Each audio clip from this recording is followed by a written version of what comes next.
Egaa meeshaan kuni meeshaa obboleettii keenya maatii isii sarpiraayiz gochuudhaaf ajajattedha. Meeshaa karaa dannabaa deemuu jechuudha. Inshaallah gatii isaa wama hundasaa kan waliin ilaallu ta'a. Hanga xumura viidiyoo kanatti na waliin tura.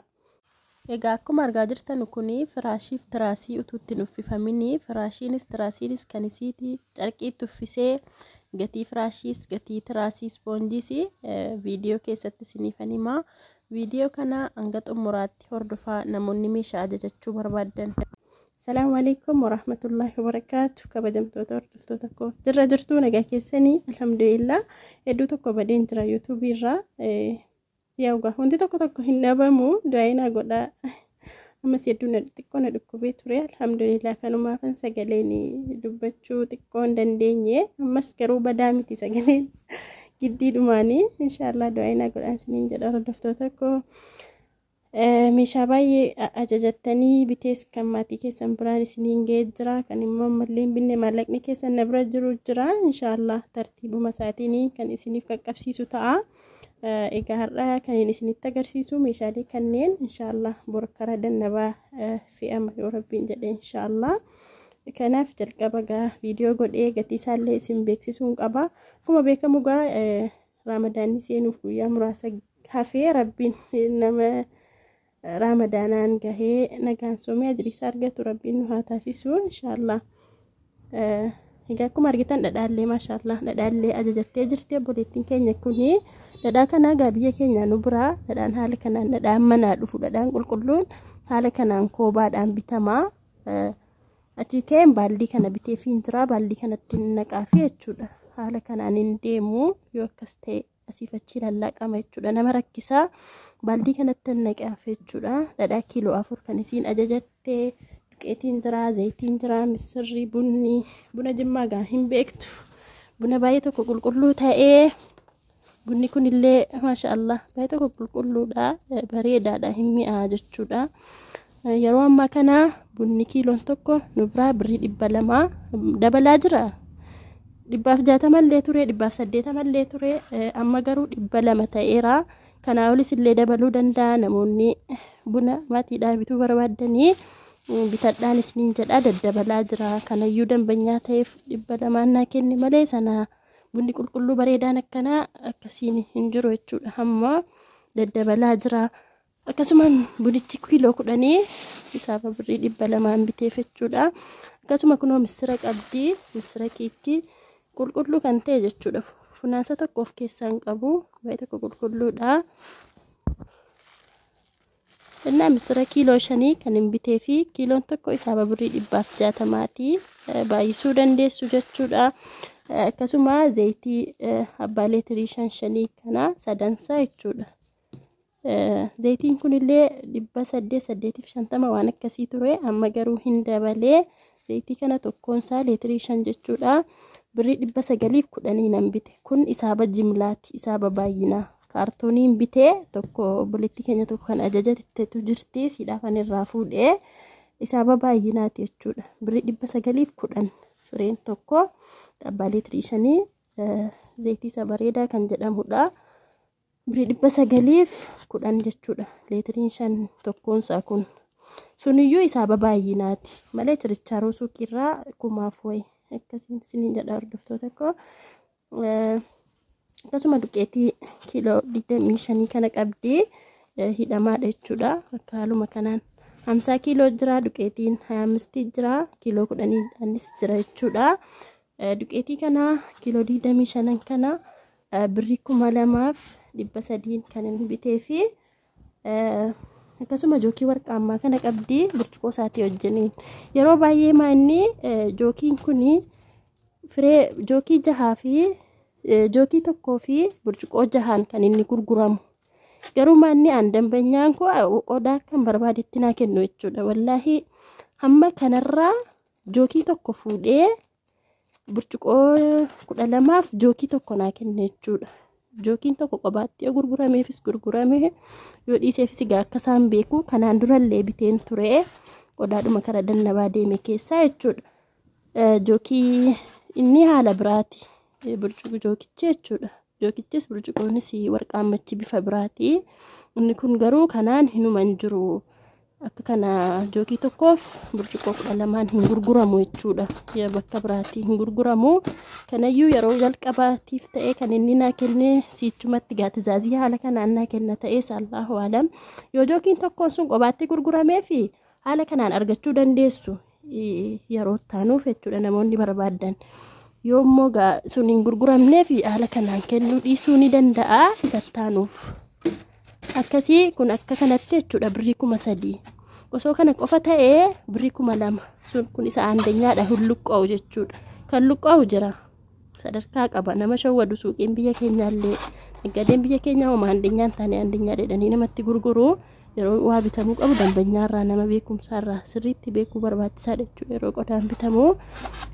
Akkasii osoo kana bicha ta'ee birrii 2,000 kana garuu qobaatti jahansaa birrii 1,000 walitti birrii 3,000 bitamee akkasuma dhadhaan kun illee kiiloon tokko isaaba 750ti in dabalee garuu an isaaba 700 yeroo sanatti itti ture hedduun na dhukkubee too birriin siinarra taa'u gatiin qodaa daddabalee homaa gochuu hin danda'u gaa koomishiniidhuma koorraan itti guuta malee wallaahi maaliifi badii kootii akkasiin birrii ergatteetti siin hadha birrii ergitee bor meeshaa bituun qaban ture.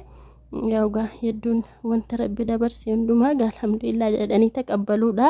Akkasitti gaatoon hadha bornatti wayyaa'in dhaqee bita jedhu meeshaan baay'een daddabalee zayitiin kunillee birrii 60 dabalee tokko irratti duqeetiin kunis akkan itti mirraa daddabaleera. Egaa homaa gochuu hin danda'u. Akkasuma gaa kunoo rakabootii siinii jabanaa sufraa waa baay'ee qabdi maashaallah. Baay'ee tokko bareeda jechuudha. Siiniin kun yaa'u siinii beekamaa ta'edha. Akkuma argitanu siiniin kun illee dabalee jira. Amma birrii 2,800 ta'eera darzanii tokkoon kun jechuudha. Kunoo siinii 12. Akkasuma jabanaan kun illee jabanaa guddaadha maashaallah. Baay'ee tokko bareeda. Masqan macaasaatii wajjin keddoo siitii wajjin jabanaan kun birrii 350. Akkasuma maankaa shorbaa qabdi. Maankaa shorbaan kun firee 12 birrii 350 jechuudha gatiinsaa. Akkasuma kunoo qodaa ixaanaa inni mannillee siinaan yaa walirraa wanti deemu walitti bitamuu qaba jedheetanii namni irraanfata yeroo tokko waa akkasitti bitee fi kun kan ixaanaati akka salphaatti illee hin banamtu jechuudha. Ka barbaadan godhamuu danda'a maachiidha gaa walirraa deema hidheetuma hin bitee. Asiin kun qobaasitti birrii 100. Akkasuma sarbisiin kun immoo kan buna irra kaa'anii namaa kennanuudha. Innis mukarraa kan inni hojjetame qobaasaatti birrii 200 sarbisiin kun. Akkasuma rakabootiin kun egaa kunoo siinii 18 nyaataayyuu siinii 18 ni fudhata. Yeroo akka kana haala kanaan siinii 12 akka kanatti guutee bareedee jira. Rakabootichi birrii 750 birrii 650 rakabootiin duwwaansaa jechuudha. Akkasuma siinii isinitti meera jabanaas isinitti meera. Egaa wanti irraa fadhi sifraa kana sifraan kun isa laastikii irraa hordoftoota koo kana wayya kun idimee qaba. Amma biyya keenyatti maanni maaceeshaan fidamee as kaa'amee ixaanni bunnis bukkee kanatti kaa'ama. Kanaaf kasallii yeroo bukkee kana taa'u giimiin bu'ee isa laastikii sana nu jalaa gubaa. An yeroo ofii kootiif jechuudha isa laastikii waggaa keessa yeroo meeqan qayyare yeroo ergan isa kana bitee aaraan galfadhe bakka waggaa tokko too waan ta'in naa taa'ee jira. Kanaaf sufraa siinii yeroo bittanu hin bareedasi idimees qaba isa kana bitadhaan isiniin jedha. No haala kanaan birrii 1,000 jechuudha kuni isaan danyaa yabbuu bareedaa isaati. Akkasitti isa kana bitadhaa siinii rakabootii kamirraayyuu hin deema. Baay'ee tokko bareeda jechuudha. Bareedu meelaalaa isiniyyuu murteessa isiniin jedha. Akkasuma dalgee kanallee isiniin himannee dirqama jedheetan anumatti bitee akkasii isin kunillee dalgettiin illee qobaasitti birrii 200 akkasiin isiniin jedha. Hordoftoota koo baaldiin dhadhaatti naquuf kanallee birrii 100 nan bitee fi egaa tiraas carqii tafee gatiinsaa. Egaa akkuma argitanu firaashiin kunii baay'ee tokko jajjabaa bareedaadha. Yaa haa ta'usa jedhamudha. Ispoonjii sana wayyuu ispoonjiin ala taa'anu nama jalaa taa'a. Ispoonjiin qulqulluun suni jira namoonni barbaadan birrii 1,400. Inni kun birrii 2,000. Boondidii jedhama. Boondidii isa Arabiyaa Majlisiitii mitila. Inni tokkoon isaa saayiziin firaashii kanaa meetirii 2 jechuudha. Abbaatii kinasii 10 osoo waa tokko ittiin hodhamin duwwaan isaa birrii 4,000. Inni kun garuu birrii 2,000. Inni sun idimee likkii ta'a jechuudha. Baay'ee tokko bareedaadha. Kunis egaa akka qabaa abbaatii akka itti fayyadamama abbaatii garuu bareedaadha. Ispoonjiirra kana wayyaamma ta'e jajjabaadha. Kunoo firshaa keessaa haala kanaan bareeda. Egaa tokkoon isaa birrii 2,000 bitee fi jira carqii malee isaaba carqii gaan beektan isiniyyuu akkasuma tiraasiidha. Tiraasiin kuni ispoonjiin isaa jechuudha. Ispoonjiin isaa isa keessoo tokkoon isaa birrii 350 nan bitee fi haala kanaan firaashii 6 tiraasii 18 firaashiif carqii isaatii waliin bitee fi jira. Inshallah namoonni meeshaalee ramadaanaa illee barbaadanii guyyootuma muraasa kana keessatti isiniif qaqqabsiisuu nan danda'a.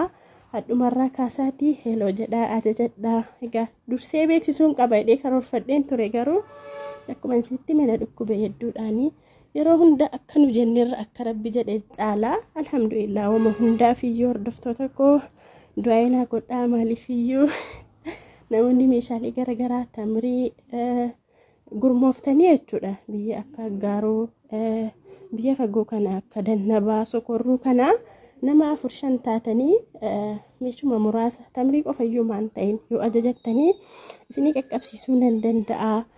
Firaashiif tiraasii illee yoo ta'e ramadaanaaf iidiif inuma qaqqaba jechuudha. Ajajadhaa isiniin jedha. Haala kanaan firaashiif tiraasii isaatii wajjiniin illee carqii duwwaas illee akka barbaadaniin jechuudha.